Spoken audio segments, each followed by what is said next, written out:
자, 이제 우리가 소그룹의 이 원리와 본질에 대해서 다루는 시간 제3장으로 들어왔는데요. 제2장에서 굉장히 좀 중요한 얘기를 했었습니다. 어떤 얘기를 했는지 좀 한번 살짝 복습을 해보면은 소그룹에는 이 특수 목표와 이거 일단 뺄게요. 소그룹에는 특수 목표와 그리고 보편 목표가 있다. 그래서 특수 목표라고 하는 것은 그 소그룹의 어떤 이 모임의 목적과 관련된 거겠죠. 우리 같은 경우에는 이제 이 설교를 나누고 적용하는 GSS인가요? 설교의 내용을 다시 리마인드하고 또 적용하면서 삶 가운데 적용하고 또 뿐만 아니라 이 삶을 나누고 삶을 돌보는 한 요 정도의 목적이 있다고 할 수 있겠어요. 그런데 이제 우리가 소그룹을 운영하면서 목자들이 집중해야 되는 부분이 물론 이 특수 목표를 잘하는 것도 중요하지만 이 보편 목표를 더 마음에 깊이 염두에 두어야 한다고 제가 함께 나눴습니다. 보편 목표라고 했을 때는 그 소그룹의 과정 안에서 구속 또는 화목케 하는 사역이 일어나야 한다고 얘기를 했었죠. 이게 무슨 얘기냐면 우리가 소그룹을 하다 보면 어 이 사람의 이 타락한 모습이 소그룹 안에서 드러나고 보여진다. 우리의 어떤 타락으로 인한 죄성과 또 망가져 있는 부분과 또 무너져 있는 부분들이 소그룹 안에서 드러나고 보여질 때 이러한 모습들을 다시 하나님께로 돌이킬 수 있도록 도와주는 것이 이 모든 소그룹의 보편 목표라고 이야기를 했어요. 그래서 어떤 진리라고 하는 콘텐츠가 소그룹에 제시가 되면은 여기에 이제 다양한 반응이 나타나는데 이 반응에는 물론 긍정적인 반응도 있지만 또 그 진리 앞에서 어떤 이 타락한 죄인의 모습, 무너져 있는 이 죄인의 모습이 드러나게 되어 있고 이 모습들을 보면서 여러 가지 이 화목의 6가지 도구를 통해 다시 하나님과 화목하게 하고 무너진 하나님의 형상을 회복하게 한다. 이것이 소그룹을 운영하는 기본적이고 또 가장 본질적인 원리라고 했죠. 그래서 이 화목의 6가지의 가장 그 중요한 원리가 무엇이냐? 다시 하나님께 이 모든 답이 있음을 보게 한다. 하나님을 우리 모든 필요와 삶의 근원으로 보게 한다. 그리고 하나님과 이웃과 다시 연결되게 한다. 너는 혼자가 아니야. 하나님께서 널 사랑하시고 또 우리도 너를 사랑하며 우리는 함께 할 수 있어. 다시 연결되게 하고 또 은혜를 경험하게 한다. 하나님께서 널 사랑하시고 널 정죄하지 않으시고 널 용서하신다. 우리도 널 사랑하고 널 용서한다. 또 순종을 되찾게 한다. 지금 너의 삶 가운데 무너져 있는 그런 삶의 순종의 부분이 무엇인지를 다시 고민해 보고 또 그 순종할 영역이 무엇인지를 생각해 보게 한다. 그리고 새로운 길을 배운다. 예수님께서 우리에게 주시는 어떤 성경적인 원리가 있는지, 지금 내가 그러한 성경적인 원리로 살아가고 있는지를 고민하며 지금까지 내가 해오지 않았던, 시도해 보지 않았던 새로운 길을 발견하게 하고 그다음에 통제를 이해하게 한다. 그래서 이 세상과 다른 사람들에 대한 통제는 하나님께 맡기고 하나님께서 오늘 내게 요구하시는 것은 내 자신을 잘 다스리는 것. 그래서 내가 통제하려고 했던 수많은 상황과 또 다른 사람들에 대한 부분은 하나님의 주권에 맡기는 기도를 드리고 그리고 지금 내가 내 자신에 대해서 잘 다스려야 될 부분, 내가 내 자신을 잘 통제해야 될 부분이 무엇인가를 깨닫게 함으로써 이제 자기를 잘 통제할 수 있도록 도와주는 이러한 화목의 6가지 사역이 소그룹 안에서 진행되어야 한다는 내용을 지금까지 나눴습니다. 야, 여기까지는 이해가 되죠? 자, 그래서 이제 오늘 우리는요. 어 잠깐만요. 이 코드가 빠져서 이 소그룹에서 우리가 제시해야 되는 성분이 무엇인가를 배울 텐데 이 성분이 바로 은혜와 진리 그리고 시간이라는 내용을 배울 거예요. 그래서 이번 주에는 은혜 그리고 다음 주에는 진리 그리고 다다음 주는 이 목자 기도회가 있고 4월 달에는 시간. 이 세 가지 성분이 어떻게 우리 소그룹의 이 사람들을 화목케 하는 성분이 될 수 있는지를 함께 배워 나갈 것입니다. 자, 오늘은 좀 이 서론격을 같이 볼 건데요. 성분, 은혜와 진리, 그리고 시간. 소그룹의 궁극적 목표는 화목케 하는 사역이다. 이 목표를 달성하려면 세 가지 성분이 필요하다. 은혜와 진리, 그리고 시간이다. 당신의 첫 도전은 하나님의 은혜와 진리가 많은 그리스도인들이 알고 있는 것보다 훨씬 깊은 개념임을 멤버들에게 깨우치는 것이다. 우리가 알고 있는 하나님의 은혜와 진리의 이 지식이 있는데, 우리가 알고 있는 그 수준이 다가 아니라 훨씬 더 깊은 은혜와 훨씬 더 깊은 진리, 정말 우리의 삶을 변화시킬 만한 깊은 은혜와 깊은 진리가 있다는 사실을 보게 하고 깨우치게 하는 것이 이제 저와 여러분의 역할이라고 할 수 있죠. 그래서 지금부터 성경이 이 둘을 어떻게 가르치고 있는지 살펴보자. 그래야 그것을 그룹의 기초적 측면으로 삼을 수 있다.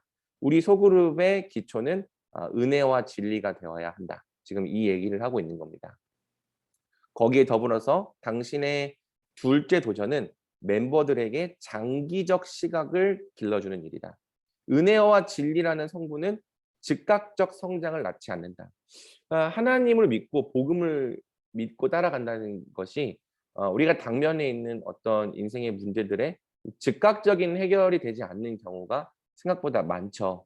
우리는 하나님 앞에 즉각적인 답과 즉각적인 해결을 원하지만, 하나님은 우리가 당면한 그 문제를 즉각적으로 해결하는 것보다 우리라는 존재가 하나님께서 원하시는 존재로 변화되고 회복되고 자라가는 것에 관심이 많으세요.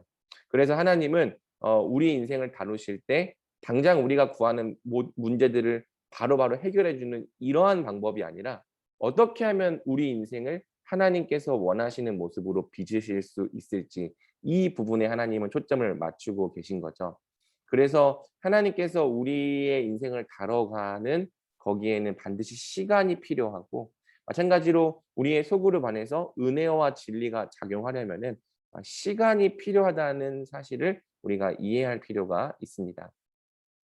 대다수의 소그룹 멤버들은 현재보다 나은 상태에 대한 갈망이 있다.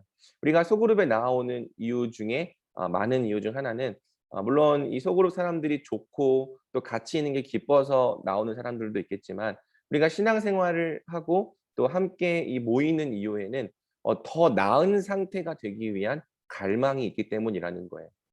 현재보다 나은 상태가 있음을 사람들은 인식하고 있고요. 그 나은 상태와 비교했을 때 자신이 여러 차원에서 실패하고 있음을 사람들은 알고 있는 거죠. 그리고 내가 실패할 때 거기서부터 말미암는 죄책감, 수치심, 정죄감, 열등감 등에 시달리고 있는 겁니다. 그리고 이러한 죄책감, 수치심, 정죄감, 열등감으로부터 벗어나서 더 나은 상태가 되기를 갈망하는데, 그것이 지금 내 자력으로는 안 된다고 느끼는 무력감이 있는 거죠.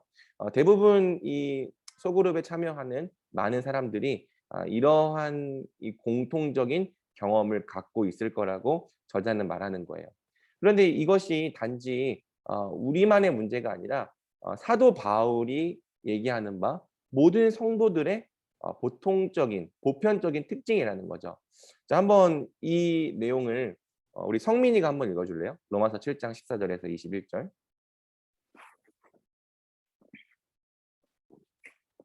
우리가 율법은 실성한 줄 알거니와 나는 육신에 속하여 제 아래에 팔렸도다.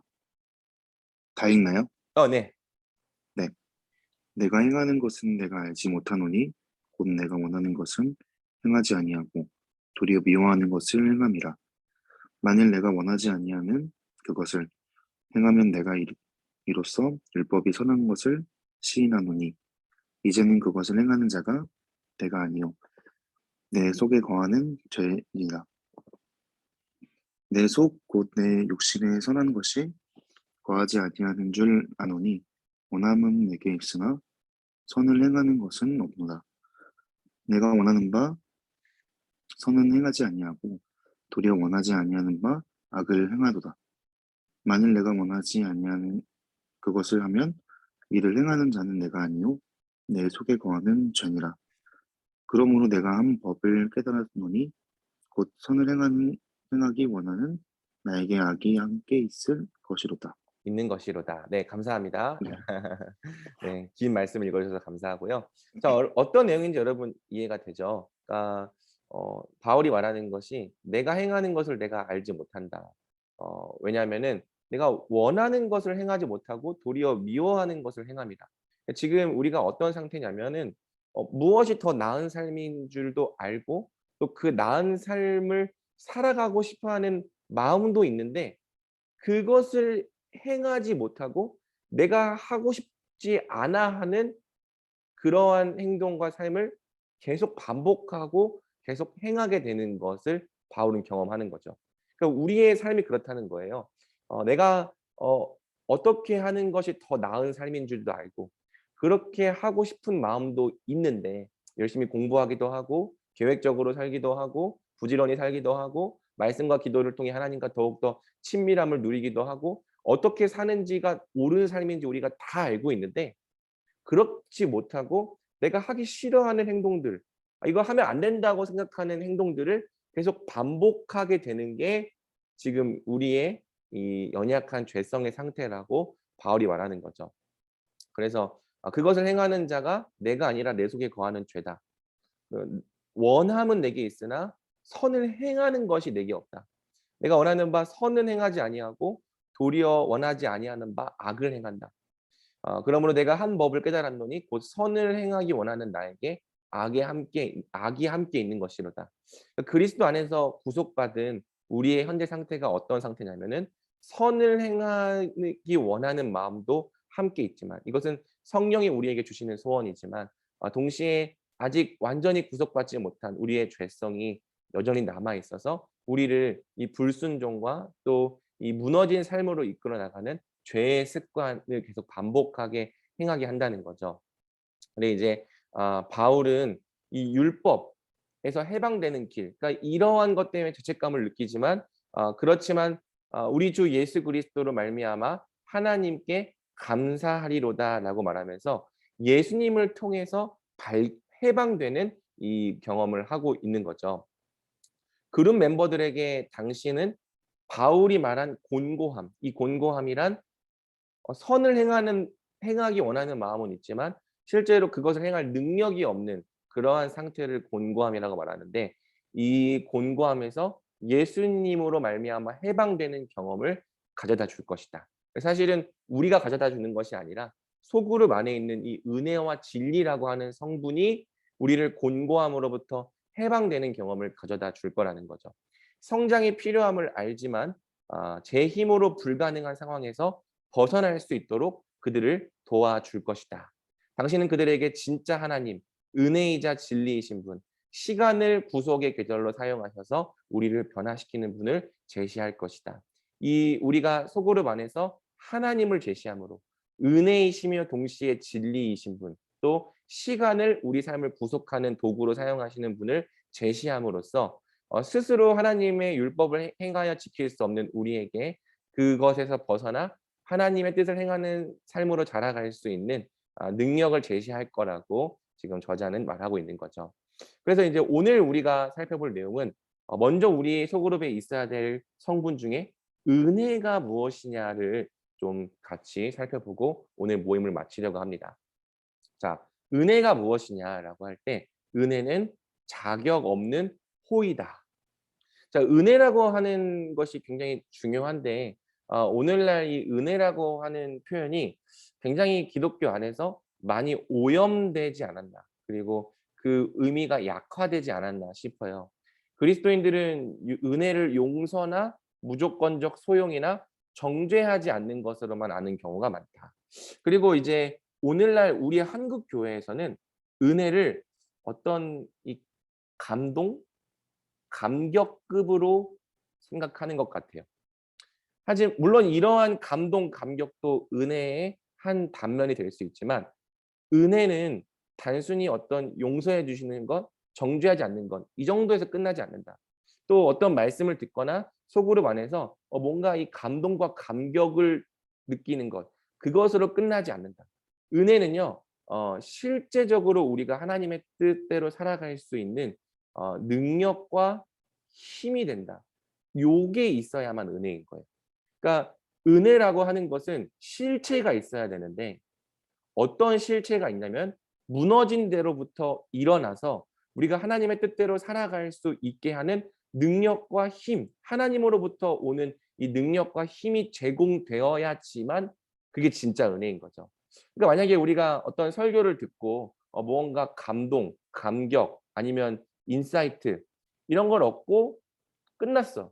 더 이상 삶에 아무런 변화가 일어나지 않았어. 무너진 데로부터 일으키게 하는 어떤 실제적인 결과로 이어지지 않았어. 그러면은 요거는 정말 은혜인가를 질문해 볼 필요가 있는 거예요. 좀 개념을 다시 생각해 봐야 되는데, 하나님께서 우리에게 자격 없는 우리에게 베풀어 주시는 호의가 있는데, 이 호의는 반드시 실제적인 결과로 이루어진다는 거. 우리가 죄에서 벗어나서 또 하나님의 선과 의를 행할 수 있는 능력과 힘과 모든 필요한 것들이 실제로 제공되는 게 은혜다. 요렇게 조금 은혜의 개념을 확장하면 좋을 것 같습니다. 저자가 설명하는데요. 은혜는 우리가 자급할 수 없는 것을 하나님이 대신 주시는 것이다. 그러니까 우리 안에서 스스로 자급할 수 없는 것을 하나님이 주시는 게 은혜다. 그러니까 아까 선을 행하기 원하는 마음은 있지만 그 선을 행할 수 없는 이유가 뭐냐면 그 선을 행할 수 있는 어떤 능력이나 힘이나 지혜나 어떤 그러한 것 자원이 우리에게 없기 때문이거든요. 그런데 우리가 자급해낼 수 없는 것을 하나님이 대신 주시는 게 은혜다. 은혜는 실체가 있다. 요렇게 생각을 하면 좋을 것 같습니다. 은혜는 하나님이 우리에게 좋은 것들을 주시는 것인데, 이걸 왜 은혜라고 부르냐면 우리가 그것을 얻거나 벌거나 자격을 갖추거나 만들어내기 위해 아무것도 하는 일이 없기 때문이죠. 그러니까 자격이 없다는 거예요. 우리가 그것을 받을 만한 어떤 자격이 하나도 없는데 하나님께서 그냥 주시는 것, 값 없이 주시는 것. 그래서 자격 없는 호의다라고 말하는 거고 은혜다라고 말하는 거죠. 은혜는 우리가 창출하거나 만들어내는 것이 아니라 우리에게 하나님께서 그냥 주시는 것이다. 우리가 자급할 수 없기 때문에 하나님께서 그냥 주시는 것이다. 이게 이제 은혜의 개념이라고 생각하면 좋겠고요. 특별히 이 은혜는 소그룹 안에서 제시되는 경우가 많다. 그러니까 우리가 처음 1장에서 소그룹을 배울 때 하나님의 대안이 무엇인가? 우리를 바꿔 가신 하나님의 대안이 무엇인가? 하나님께서 사람에게 직접 은혜를 베푸시는 경우, 하나님께서 사람에게 직접적인 은혜로 변화시키는 경우도 물론 있고 또 많다고 했죠. 그래서 말씀을 읽거나 또 설교를 듣거나 또 기도할 때 하나님께서 직접적으로 그 사람을 변화시키는 경우가 물론 있다는 거예요. 그런데 성경은 또한 사람을 통해서 하나님이 은혜를 제공하시는 경우가 더 많고 어쩌면 그것이 하나님께서 정하신 제1안이라고 말을 하는 거죠. 그러니까 하나님께서 우리에게 대주시는 그 자격 없는 호의, 은혜가 하나님께서 직접 우리에게 주시기도 하지만 더 많은 경우에는 우리가 서로 교제하고 만나는 다른 사람들을 통해 우리에게 제공되고 우리에게 온다는 거예요. 이것을 다른 말로 하면은 성도의 교통이라고 했던 것도 기억을 할 겁니다. 그래서 나한테 없는 것을 다른 사람을 통해 제공하고 다른 사람을 통해 채우는 것이 하나님의 목적이다. 따라서 소그룹이란 나에게 없는 것을 하나님께서 다른 사람을 통해 주시는 은혜가 강력하게 표출되는 장이라고 할 수 있는 거죠. 우리가 스스로 만들어낼 수 없는 하나님의 은혜를 다른 사람들을 통해 우리에게 주어지는 거예요. 좋은 소그룹이란 어떤 소그룹이냐면은 자기 스스로 자급할 수 없는 것들을 다른 사람들을 통해 받을 수 있는 곳이 되어야 한다는 거죠. 자, 은혜에 대한 이런 포괄적인 이해가 없으면 소그룹은 미흡하다. 안전한 분위기는 제공하지만 사람들의 성장에 도움이 되는 은혜의 다른 면들을 제공하지는 못한다. 자, 지금 이제 이 아래 박스는 제가 책에 있는 내용을 직접 인용한 건데 이제 이 책에서 예시로 든 이 소그룹은 인제 이 위험한 비만 상태에 빠져 있는 사람이 어 운동을 하고 또 살을 빼기 위해서 다른 사람의 도움을 얻는, 어떻게 보면 다이어트 소그룹에 대한 내용을 예시로 들었어요. 근데 이 내용이 똑같이 우리 소그룹에도 적용될 수 있습니다. 한번 제가 읽어 볼게요. 위험한 비만 상태의 이 남자는 체중을 무려 50kg이나 줄여야 한다는 선고를 의사에게서 들었다. 그는 식이요법과 운동 프로그램을 짜고 내 친구와 감시 관계를 맺었다. 그들의 계획에는 음식물 감시와 운동 등 여러 목표와 과제가 있었다. 기도와 성경 공부도 하도록 돼 있었다. 그는 감시 관계로 내 친구를 만나곤 했다. 둘이 모이면 그는 자기 실패를 고백했다. 매번 그는 죄책감이 들어 회개하고 용서받고 다시 노력을 다짐했다. 깊은 헌신의 언어는 계획의 큰 부분인 듯했다. 자기 훈련에만 더 헌신하면 된다는 것이 이 과체중 남자와 내 친구의 결론이었다. 하지만 남자의 체중은 줄지 않고 오히려 늘었다. 내 친구는 어찌해야 할지 막막했다. 내 친구가 실패에 어떻게 대처해야 할지 물었을 때 나는 계획에 은혜가 빠져 있어 실패가 뻔하다고 대답했다. 친구는 뜻밖이라는 듯 말했다. 아니, 나는 그에게 은혜를 베풀고 있네. 우리는 기도하고 하나님의 용서를 받아들이지. 나 또한 그를 받아들이고 그는 전폭적 은혜를 얻고 있네. 그러니까 지금 이 사람에게 은혜란 어떤 것이냐면은 기도하면서 하나님께서 용서해 주시고 또 나 또한 그를 용납해 주는, 이제 그게 이제 은혜다라고 생각을 하고 있는데요. 저자가 뭐라고 말하냐면 "나는 친구의 말이 사실임을 알았다. 그는 아주 수용적이고 너그러운 사람이다. 하지만 프로그램 자체에는 은혜가 부족했다. 용서는 분명히 있었지만 자격 없는 호의는 없었다." 그러니까 실제로 이 사람이 살을 빼고 건강의 위험에서 벗어나기 위해 필요한 실체의 능력이 제공되지는 않았다. 지금 이 얘기를 하는 거죠. 그 남자가 승리를 맛보려면 은혜의 전부가 필요했다. 다시 말해 자격 없는 호의가 필요했다. 혼자서 만들어낼 수 없는 것을 그에게 줄 외부 사람들이 필요했다. 자기 훈련이 안 된 사람이 그것을 어디서 얻을 것인가? 자기에게서.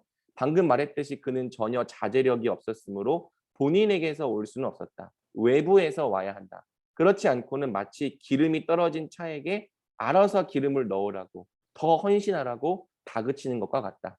기름 없이도 달릴 수 있었다면 차는 달렸을 것이다. 은혜란 차 곁에 다가가 작동에 필요한 것을 주는 기름 펌프다. 그것이 바울이 로마서 7장에 말한 건져냅니다. 그 비만의 남자는 용서나 수용 이상의 것을 줄 수 있는 그룹에 가입해야 했다. 그런 그룹은 다음을 제공할 수 있다. 자, 지금 보면은 이 사람이 실패할 수밖에 없는 이유가 뭐냐면 이 사람은 지금 혼자서 자기 훈련이 안 되어 있고 자제력이 없는 사람이에요. 그러니까 본인에게 아무리 노력하라고 해도 이것을 스스로 만들어낼 수 없는 사람이고, 그러한 어떤 회복의 은혜가 외부에서 반드시 와야 했던 거죠. 그런데 이제 이 스스로 이것을 만들어낼 수 없는 사람에게 "네가 용서해 줄 테니 더 힘내라."라고 말하는 것은 그냥 알아서 기름을 넣어서 "더 헌신해라. 네가 더 노력해라." 이런 수준밖에 되지 않는다. 이 말은 좋지만 책임을 져주지 않는다는 거죠. 그 은혜라고 하는 것은 뭔가 실체가 필요해요. 기름이 없는 차에게 기름을 넣어주는 것이 은혜다. 실제적으로 무언가를 할 수 있도록 능력과 힘을 주는 것이 은혜고, 이 은혜가 함께 소그룹에 참여하는 우리에게서 하나님이 줄 수 있다. 우리를 통해서 하나님이 주신다는 것이 지금 저자가 말하는 이 핵심이죠. 그가 무력하여 혼자 힘으로 해낼 수 없음을 그에게 사랑으로 알려주는 안전한 분위기, 그를 무력한 모습 그대로 받아주는 수용과 사랑, 그가 이미 받고 있는 용서, 여기까지가 인제 어떻게 보면은 이 사람이 제공한 은혜인데, 뿐만 아니라 목표 달성을 위한 지원과 격려, 약해지는 순간의 도움, 예컨대 먹고 싶거나 운동을 건너뛰고 싶은 유혹이 들 때 전화를 하라고 "내가 받아주겠다."고 말하는 어떤 호의, 또 음식으로 감추고 있는 고통과 슬픔의 치유, 또 과식하기 쉬운 스트레스 상황을 좀 더 개선하기 위한 지원, 그리고 그의 계획과 진척 상황에 대해 정직한 피드백을 해줄 수 있는 이 사람들, 또 실패를 처리하고 실패의 원인과 과정을 배울 수 있는 그러한 어떤 장이 필요하고, 또 다른 과잉 행동들에 대한 한계 설정과 잘못의 지적이 필요하고 또 더 엄격한 프로그램에도 가입해야 한다는 도전. 그러니까 이러한 것들이 소그룹 안에서 균형 있게 제시될 때 이 사람은 단순히 이 용서를 얻고 '아 또 못했네. 괜찮다.' 이런 말을 듣고 끝나는 것에서 넘어서 실제로 자기 삶을 변화시켜 나가는 변화로 이어질 수 있다는 거죠. 그룹을 통해 이 남자는 외부의 선물을 받을 수 있다. 이런 훈련을 혼자 힘으로 하라고 했을 때 그는 하지 못했다. 그는 자격 없는 호의, 즉 자신이 만들어낼 수 없는 좋은 것들이 필요했다. 그래서 은혜다. 당신 그룹의 은혜를 그런 식으로 볼수록 사람들은 더 잘 자란다. 우리가 채워줄 수 있는 당신의 필요는 무엇인가? 그래서 여러분들의 이 목장이 정말 좋은 소그룹이 되려면은 단순히 이 은혜로운 말, 괜찮아라를 넘어서 어떻게 하면은 우리 삶의 그런 부분들, 무너진 부분들을 더 잘 채울 수 있을지를 함께 고민하며 함께 이 책임을 져주는 태도가 필요하다. 어제 정성원 목사님께서 이제 금요 설교 때 얘기한 부분과도 맞닿는데 이제 이스라엘의 상태를 보면서 말은 너무 은혜롭게 잘하는데 아무도 이 책임을 지려고 하지 않는 상태에 대해서 이것이 죄라고 지적했거든요. 근데 우리의 소그룹 역시 단순히 그 안에서 서로 좋은 말만 오고 가고 끝나는 것이 아니라 서로가 서로의 삶에 대해서 책임을 지는 관계가 되어 주고 또 그 사람에게 없는 것을 내가 어떻게 도와줄 수 있을까? 어떻게 제공할 수 있을까도 함께 고민하는 그런 소그룹으로 나아간다면은 우리 소그룹이 조금 더 풍성하고 또 변화를 이루는 소그룹이 될 수 있으리라 믿습니다. 물론 우리가 하나님이 아니기 때문에 그 사람에게 없는 걸 내가 다 줄 수는 없죠. 하지만 또 잘 고민해 보면은 이 사람에게 꼭 필요한 게 나한테 있을 수도 있어요. 어떻게 자기 삶을 잘 관리할 줄 모르는 사람에게 좀 더 잘 관리할 수 있는 어떤 이 원리와 팁을 좀 얘기해 줄 수도 있고 또 자기 통제가 잘 안 되는 사람에게 통제를 할 수 있도록 어떻게 지적이나 또는 격려를 해줄 수도 있고 저 같은 경우에는 어 제가 이제 그 공동체 생활을 하면서 이 다른 형님들한테 좀 많은 은혜를 얻었거든요. 제가 좀 자기 관리가 잘 안 되는 사람이었는데 형들이 데리고 나가서 이 운동하는 법도 가르쳐 주고 또 이제 뭐 머리 만지는 법도 가르쳐 주고 또 다른 사람들과 관계하는 것에 있어서 어떻게 하는 것이 지혜로운 관계인지를 계속 많이 배웠어요. 그래서 실제로 이 참 연약함과 상처가 많았던 제가 지금처럼 그래도 정상적으로 생활을 하면서 다른 사람들을 양육하고 또 훈련하고 또 교육할 수 있는 목회자가 된 많은 부분들이 다른 사람에게서 왔거든요. 다른 사람들을 용서하고 수용하는 법, 또 문제를 너무 확대 해석하지 않는 법, 또 자기를 관리하고 건강하게 또 이 돌보는 법 뿐만 아니라 지금 제가 인제 목회자로 살아가고 있는 많은 부분이 제 은사 목사님의 사랑으로부터 왔어요. 그래서 제 은사 목사님이 저를 따로 불러서 사역에 대한 것도 가르쳐 주시고 또 설교 원고도 다 이렇게 한 번씩 봐 주시면서 "너 이런 부분은 왜 이렇게 했냐?" 질문해 주시고 또 신대원 생활을 하면서도 저는 계속 소그룹을 했는데 이 아나톨레라고 하는 성경 연구 동아리에 가입해서 거기에 있는 사람들과 함께 성경을 연구하는 일들을 3년 동안 계속 해 왔거든요. 근데 만약에 제가 혼자서 성경을 혼자 연구했다면 지금같이 성경을 볼 수 있는 실력이 될 수 있었을까 고민해 보면 그렇지 못했다는 생각이 확실히 있습니다. 같이 연구하고 또 제가 잘못 해석한 부분에 대해서 지적해 주고 또 서로 토론하는 가운데 지금 제가 갖고 있는 어떤 이 온전한 사람이 되기 위한 많은 이 회복과 많은 부분들이 다 다른 사람들과의 교제와 교류 가운데서 온 거죠. 그래서 여러분도 물론 목장 모임은 쪼끔 그 신뢰 관계가 약할 수 있는데 그래도 그러한 관계를 어 지향하고 또 소망하면서 갔으면 좋겠고요. 단순히 그냥 좋은 말을 해 주는 것 넘어서 그냥 그랬구나. 잘 살았구나.' 고개를 끄덕이는 정도를 넘어서 무언가 여러분들이 맡고 있는 영혼들에게 실제적인 필요를 공급해 줄 수 있는 그러한 좀 목장으로 자라가면 좋겠고요. 또 여러분만 그 일을 하는 것이 아니라 서로가 서로에게도 그러한 은혜를 공급할 수 있는 신뢰 관계로 자라가기를 기도하면서 같이 힘써 가면 좋겠습니다. 재차 말하지만 기죽지 말아라. 네. 여러분 기죽지 말고요. 그 은혜를 제공하는 것은 하나님의 말씀과 또 제가 제공하는 것이시고요. 또 여러분의 함께 살펴볼 그 질문들이 할 일이고요. 다만 은혜를 용서 이상으로 봐라.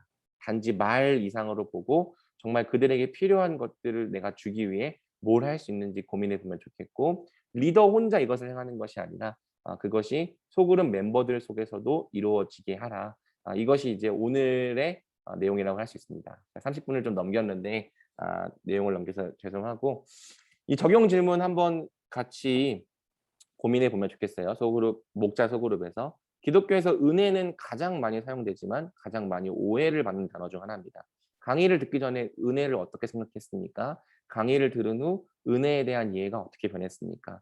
알아보면 좋겠고요. 하나님은 은혜를 직접적인 방법으로도 베푸시지만 많은 경우 사람을 통해 베푸십니다. 우리가 온전한 사람으로 회복되어 가는 그 많은 은혜가 사실은 사람을 통해 오는 경우가 많죠. 하나님의 사랑 때문에 나에게 자격 없이 호의를 베푸는 그 사랑 때문에 우리가 변하는 경우가 많아요. 우리가 스스로 만들어낼 수 없는 여러 자원들을 성도의 교제를 통해 공급하시는 것이 하나님의 뜻입니다. 소그룹은 이러한 교제의 중요한 장이 됩니다. 혹시 다른 사람이나 소그룹을 통해 자격 없는 호의를 받음으로 변화된 경험이 있다면 서로에게 나눠봅시다. 또 소그룹을 통해 변화가 있으려면 소그룹 안에 은혜가 풍성해야 합니다.